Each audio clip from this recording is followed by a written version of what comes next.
شاعر اسلام کسے کہتے ہیں؟ شاعر اسلام کہتے ہیں، دیکھو ہر مذہب کی کچھ خاص علامتیں ہوتی ہیں جو کامن ہوتی ہیں.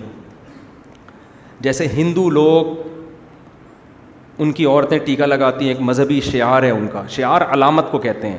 ٹیکے سے فوراً پتہ چل جاتا ہے یہ عورت کیا ہے، ہندو ہے. ٹھیک ہے نا. بت ان کے شاعر میں سے ہیں. مندر عیسائیوں کے نہیں ہوتے، یہودیوں کے نہیں ہوتے، سکھوں کے نہیں ہوتے، کس کے ہوتے ہیں؟ ان کے ہوتے ہیں، ہندوؤں کے ہوتے ہیں. تو یہ ہم کہیں گے بھائی یہ مندر اور بت یہ ہندوؤں کے شاعر میں سے، جسے دیکھ کے فوراً پتہ چل جاتا ہے بھائی یہاں یہ کس کی علامت ہے، ہندو ہونے کی علامت. اسی طرح جو ہولی ہے، جو ہندوؤں کے مشہور تہوار ہے، اسی طرح وہ گائے کو مقدس جانتے ہیں، تو ہم کہہ سکتے ہیں گائے ہندوؤں کے شاعر میں سے ہے.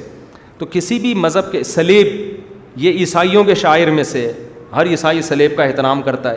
تو اسلام کے بہت سارے شاعر ہیں جو مسلمانوں کے علاوہ، اسلام کے علاوہ کہیں بھی نظر نہیں آئیں گے. وہ مذہب کی علامتیں ہیں، ان کے احترام کا اسلام نے اور قرآن نے حکم دیا. ان میں مسجد ہے، ان میں بیت اللہ سب سے پہلے ہے، بیت اللہ. ان میں حرمین ہیں، ان میں جو ہے مسواک بھی شاعر میں آتی ہے، صرف مسلمان ہی استعمال کرتے ہیں اس کو. مسواک بھی شاعر میں سے آتی ہے.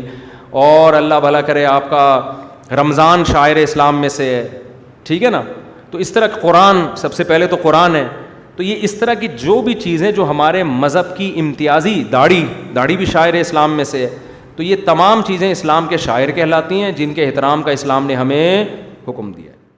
مرکز دین و ایمان، مرکز دین و ایمان، مرکز دین و ایمان، مرکز دین و ایمان.